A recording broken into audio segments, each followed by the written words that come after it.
Hello everyone, good morning সবাইকে। আশা করছি সকলে খুব ভালো আছেন, আমিও ভালো আছি। আজকে কোনো ডেলি ব্লগ নয়, আপনাদের সঙ্গে একটা কথা শেয়ার করতে এলাম। সেটা হচ্ছে প্রায় 1 মাস মতো হলো আমি কোনো ভিডিও আপলোড করিনি। তো কেন করিনি, কী প্রবলেম হয়েছিল, কিসের জন্য করিনি, সেটাই আপনাদের সঙ্গে শেয়ার করব। তো আপনারা অনেকেই জানেন আমরা ইন্ডিয়া গিয়েছিলাম, আমার দাদার বিয়ে ছিল, সেই উপলক্ষে আমরা ইন্ডিয়া গিয়েছিলাম। তো আমরা বিয়েতে কিভাবে এনজয় করেছি বা ইন্ডিয়া গিয়ে কী করেছি সমস্ত কিছুর ভিডিও আমার কাছে রয়েছে। আমি একটার পর একটা আস্তে আস্তে করে আপলোড করব, আপনারা সবাই প্লিজ দেখবেন। তো এখন বলি যে আমি কেন ভিডিও আপলোড করিনি। অ্যাকচুয়ালি আমি এখানে আসার আগে আমার একটা ইন্ডিয়ার সিম ছিল, তো সেটা রিচার্জ করা হতো না, এমনি হোয়াটসঅ্যাপে নেট কল হতো। তো রিচার্জ করা হয়নি, সেই জন্য সেই সিমটা অফ হয়ে যায়।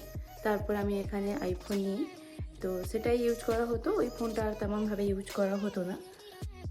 তো আইফোনের যে সিম সেটা তো ইন্ডিয়ায় গিয়ে চলবে না, সেই জন্য আমি ডিসাইড করি যে ওখানে গিয়ে একটা ইন্ডিয়ার সিম নিয়ে নেব, ওটা দিয়েই সব কিছু করব। তো সেই মতো করে আমি একটা এয়ারটেল সিমও নিই, কিন্তু সেই সিমটাকে আমি অন করতে পারিনি। কারণ হচ্ছে সেই সিমটাকে অন করতে হলে একটা অ্যাপ ডাউনলোড করতে হতো। সেই অ্যাপটা ডাউনলোড করতে হলে অ্যাপেল আইডির পাসওয়ার্ড চাইছিল। তো ভুলবশত আমি অ্যাপেল আইডির পাসওয়ার্ডটা ভুলে যাই, কিছুতেই মনে আসছিল না। তো ওই পাসওয়ার্ডটা না থাকার কারণে আমি সিমটাকে অন করতে পারিনি, অ্যাপটাও ডাউনলোড করা যায়নি। তো অ্যাপটা ডাউনলোড করা হয়ে গেলে তখন হয়ে যেত। তো যেহেতু অ্যাপটা ডাউনলোড করতে পারিনি, সেই জন্য সিমটাও অন করতে পারিনি। তো অনেক দিনভাবে চেষ্টা করেছি, কিছুতেই মনে করতে পারছিলাম না পাসওয়ার্ডটা কী ছিল।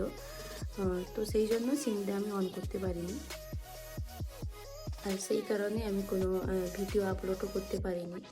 কারণ আমার এই সিমটাও, আইফোনের সিমটাও বন্ধ, আর ইন্ডিয়া সিমটাও অন করতে পারিনি। তো আমি কোনো ফোন ইউজই করতে পারছিলাম না, মানে কোনো নেটওয়ার্ক ছিল না। যদি কারোর কাছ থেকে ওয়াইফাই নিয়ে বা নেট নিয়ে তখন কানেক্ট করতাম তখন হতো। আর ইন্ডিয়া গিয়ে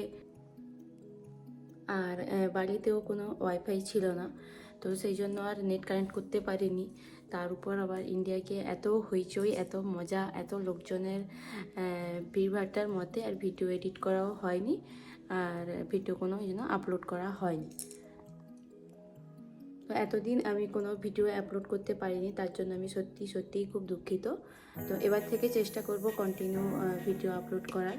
সমস্ত কিছুর ভিডিও যা করেছি, বিয়েবাড়িতে কী করেছি না করেছি, ইন্ডিয়া গিয়ে কী করেছি, সমস্ত কিছুর ভিডিও আমার কাছে রয়েছে। তো আমি চেষ্টা করব সেগুলোকে একে একে আপলোড করার। প্লিজ আপনারা দেখবেন। আপনাদের সাপোর্ট আর ভালোবাসা ছাড়া আমি এগোতে পারবো না। তো প্লিজ আপনাদের কাছে অনুরোধ রইল, আপনারা সবাই ভিডিওগুলো দেখবেন। আমি এবার থেকে কন্টিনিউ ভিডিওগুলো আপলোড করব। তো এটাই আপনাদের সঙ্গে শেয়ার করার ছিল। এবার থেকে আমি সো প্লিজ আপনারা ভিডিওগুলো দেখবেন, আশা করছি আপনাদের ভালো লাগবে। টাটা।